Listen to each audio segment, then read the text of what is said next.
मैंने अपने पिछले 2-3 महीनों की कैलकुलेशन करी फ्यूल की, यानी कि पेट्रोल या डीजल की, वो काफ़ी ज़्यादा है, लगभग 50,000 के आसपास।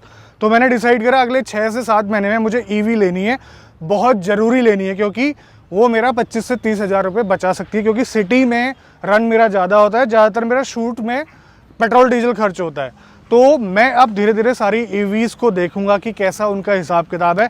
तो सबसे पहले मेरे पास है आज टियागो ईवी, और आदित्य जी आज हमारे साथ है। सर बहुत बहुत स्वागत है चैनल के अंदर। ये XT वेरिएंट है, लॉन्ग रेंज वेरिएंट है, इन्होंने 5,000 के आसपास चला दी है। मैं अभी हूँ हरियाणा में बहादुरगढ़ पे। सबसे पहले मैं इनसे ये ही जानने की कोशिश करूंगा, क्या इस गाड़ी में आज तक कोई दिक्कत आई है आपको? नहीं, मुझे कोई दिक्कत नहीं आई आज तक। अच्छा, और क्या ये आपकी पहली गाड़ी है? ये मेरी तीसरी गाड़ी है। तीसरी गाड़ी है। क्या अभी इसके अलावा और कोई गाड़ी का इस्तेमाल कर रहे हैं आप? नहीं, अभी ये प्राइमरी गाड़ी है मेरी। इससे पहले सेंट्रो थी, और सबसे पहले 98 में टाटा इंडिका लॉन्च हुई थी। हाँ। और 2001 में मैंने ली थी, उस वक्त 4 गेयर ही होते थे। अच्छा। हाँ, वो भी मेरे पास थी, लगभग 4 साल मैंने रखी। आपके पास ईवी है, मैं आपसे एक सवाल पूछना चाहता हूँ। अगर इस ईवी की रेंज की हम बात करें, टाटा क्लेम करती है 315, चलती होगी जैसे 200 के आसपास। बिल्कुल। अब मुझे ये बताइए कि आपने सेकेंडरी गाड़ी के तौर पे क्यों नहीं रखा है इसको, प्राइमरी गाड़ी क्यों बना रखा है इसे? आप लॉन्ग ट्रिप में नहीं जाते हैं क्या? मेन चीज क्या है कि मेरा ज्यादातर आदमी कितना चलता है, आदमी लोकल यूज ज्यादा है उसका। सेकेंडली आपकी बात बिल्कुल ठीक है कि लॉन्ग रन के लिए गाड़ी मुझे ऐसी चाहिए थी जो जहाँ के मैं लॉन्ग ट्रिप कर सकूँ, पेट्रोल की हो या डीजल की हो। लेकिन क्या है, इसमें भी मैंने सोचा कि 1-2 ट्रिप ही ज्यादा लगते हैं साल में, कोई ज्यादा लंबा हो। इस ईवी के साथ आज तक किसी ने किया भी नहीं होगा। मैं श्रीखंड महादेव तक होकर आया हूँ। क्या बात कर रहे हैं? वो कितने किलोमीटर होगा यहाँ से अंदाजा? यहाँ से लगभग 550 किलोमीटर है। अच्छा। और वो 3200 मीटर की हाइट पे है। इसमें एक अच्छी चीज है ना, इसमें फास्ट चार्जर का भी ऑप्शन अवेलेबल है। तो कितनी बार चार्ज करना पड़ा रास्ते में? चार्जिंग का ये है कि यहाँ से जाते समय मैंने करनाल में करी थी, सॉरी करनाल नहीं, शाहबाद मारकंडा में।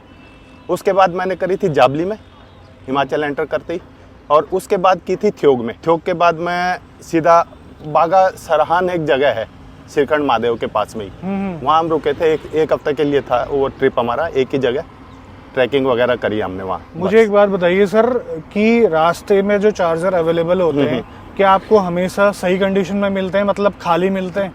सर देखिए, ऐसा है, जब ईवी ली है तो थोड़ा सा आपको है ना, कहीं भी बाहर का आप जाएंगे लॉन्ग रन के लिए, तो आपको थोड़ा सा एक प्लान वे में करना पड़ेगा कि कहाँ मेरे चार्जर अवेलेबल हैं उस रास्ते में।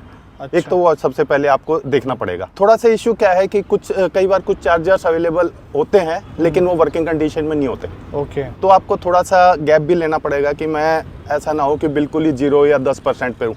उससे पहले भी आप चार्ज कर लें तो बेटर है। लेकिन प्रॉब्लम कोई नहीं है, हाईवेज पे तो बिल्कुल नहीं लगी मुझे। एक बात बताइए कि पर्पस क्या था सिटी में चलाने का, खरीदने से पहले? सर मेरा ज्यादातर सिटी का ही है। कितना चलते हो आप? दिल्ली NCR का। कितना चलते हो आप? दिल्ली 100 के करीब। दिल्ली NCR का मेरा वो है। अगर आपके पास पेट्रोल गाड़ी होती तो महीने में कितना फ्यूल का खर्चा आपके पास आता? सर इससे पहले मेरे पास सेंट्रो CNG थी। हाँ। उससे भी दिल्ली अप डाउन होता था, तो लगभग उसका 6,000 रुपए का CNG का कॉस्टिंग आती थी महीने की। इसका तो शायद ही 1,500-2 हज़ार।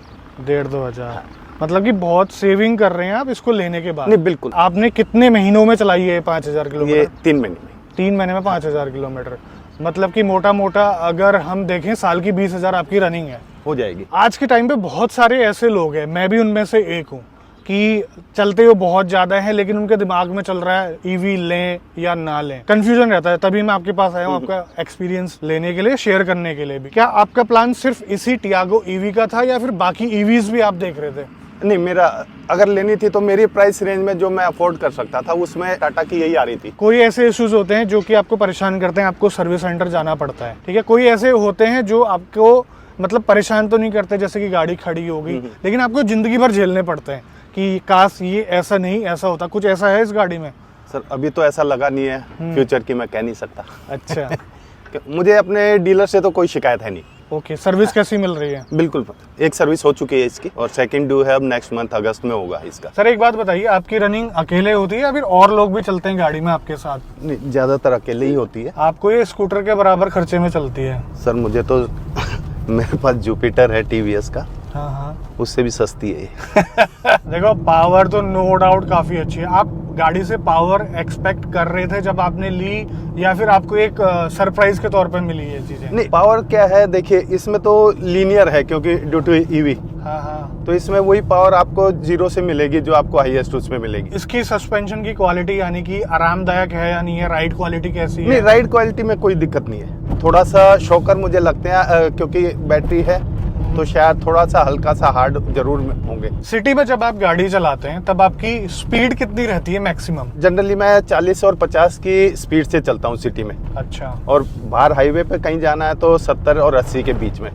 ओके। उससे रेंज भी अच्छी मिलती है। बैटरी का जो कंजप्शन होता है ना पहाड़ी क्षेत्र में थोड़ा सा ज्यादा होता है, तो आपको वहाँ पर रेंज एंजाइटी वगैरह नहीं हुई? सर मैंने है ना सारी कैलकुलेशन करके तभी प्लान किया था ये ट्रिप। अच्छा। हाँ। उस ट्रिप में आपको सही मात्रा में चार्जिंग ऑप्शन मिल गए थे? लगभग 550 किलोमीटर का वो था टूर मेरा, वन साइडेड। ठीक है। उसमें 3 जगह मैंने चार्जिंग करी थी और चार्जिंग फैसिलिटी काफी अच्छी है हाईवेज पे, तो मैं कहूँगा। आपने इस गाड़ी से मैक्सिमम कितनी रेंज निकाली है? एक्चुअली क्या है, इसमें रीजनरेशन फैसिलिटी दी हुई है एक कंपनी ने। ठीक है। तो अभी जब वापस आए थे तो मैक्सिमम इसमें, क्योंकि हिली टेरेन में थे हम, हाँ। तो निचाई पे चल रहे थे हम, उतर रहे थे पहाड़ से, तो 282 की रेंज दी है इसने। अच्छा। हाईएस्ट 282? हाँ। ये तो एक और चीज बता दूंगा मैं आपको, आप यकीन मानिए, हाँ। थ्योग से चलने के बाद, थ्योग पे बागा सरान जब मैं गया था तो थ्योग पे मेरी गाड़ी की चार्जिंग मैंने करवाई थी 86%। अच्छा। और वहाँ से रामपुर बुशहर के लिए सतलुज का पुल हमने चेंज करना था वहाँ से नारकंडा होते हुए, और हमने एक पॉइंट था निर्मुंड। अच्छा। निर्मुंड के लिए जब सतलुज का पुल चेंज किया तो लगभग 55 किलोमीटर में ट्रेवल कर चुका था और मेरी सिर्फ 13% बैटरी यूज हुई थी। कहने का मतलब है रीजनरेशन का जितना इस्तेमाल आप करोगे उतनी ज्यादा आपको रेंज मिलेगी। और पहाड़ों में डाउनहिल में आपने ज्यादा चलाई होगी, हाँ। तब आपकी रेंज जो है बढ़ गई होगी। हाँ। कई लोग कहते हैं कि इसकी रेंज काफी कम आती है, 180 किलोमीटर से लेकर 190 किलोमीटर के आसपास। तो आपके हिसाब से, आपके यूजर्स के हिसाब से, इस सिटी में आपकी डेली रनिंग में आपको कितना देती है मैक्सिमम रेंज? क्या आप इसको रोज चार्ज करते हैं? क्या आप 2 दिन में इसको एक बार चार्ज करते हैं? क्योंकि आपने बताया था कि 100 किलोमीटर में डेली में चलता हूँ। तो मेरी लगभग दूसरे दिन हो जाती है चार्ज। अच्छा। हाँ, एक दिन छोड़ के एक दिन। और रही बात पर्टिकुलर किसी आदमी के रेंज की, तो डिपेंड करता है, इसकी ड्राइविंग के ऊपर बहुत कुछ डिपेंड करता है, आप किस तरीके से चला रहे हैं इसे। अगर आप इसको बहुत एकदम स्पीड अप करते हैं, एक्सीलरेशन देते हैं, तो आपकी रेंज बहुत कम आएगी, बैटरी आपकी ज्यादा कंज्यूम होगी। आप मतलब लाइट फुट से चलाते हैं? बिल्कुल लाइट फुट से चलाओ और बेटर रेंज लो। रीजनरेशन के 3 वो हैं पॉइंट्स। ठीक है। सिंगल पॉइंट पे आप रीजनरेशन पे यूज कीजिए इसे।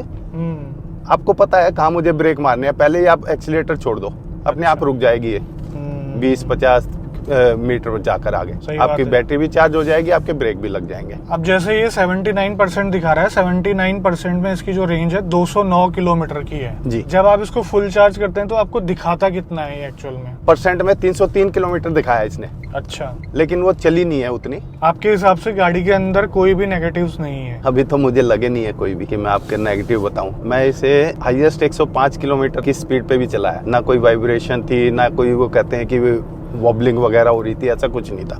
मतलब स्टेबल थी उस स्पीड? बिल्कुल स्टेबल, 100%। तो कहने का मतलब ये है कि रोजमर्रा की जिंदगी में ईवी जो है आपके खर्चे को बहुत कम कर रही है। चलो अच्छी बात है। अभी तक हमने देखा सर काफी संतुष्ट है अपनी गाड़ी से, चलाने में कोई जवाब तो है नहीं इसका, क्योंकि ईवी चलती काफी जबरदस्त है। अगर डिटेल में ड्राइव रिव्यू देखना है तो मैं आई बटन में लिंक दे दूंगा। आज की वीडियो में बस इतना ही, मिलते हैं बहुत जल्द आपसे एक नई वीडियो में।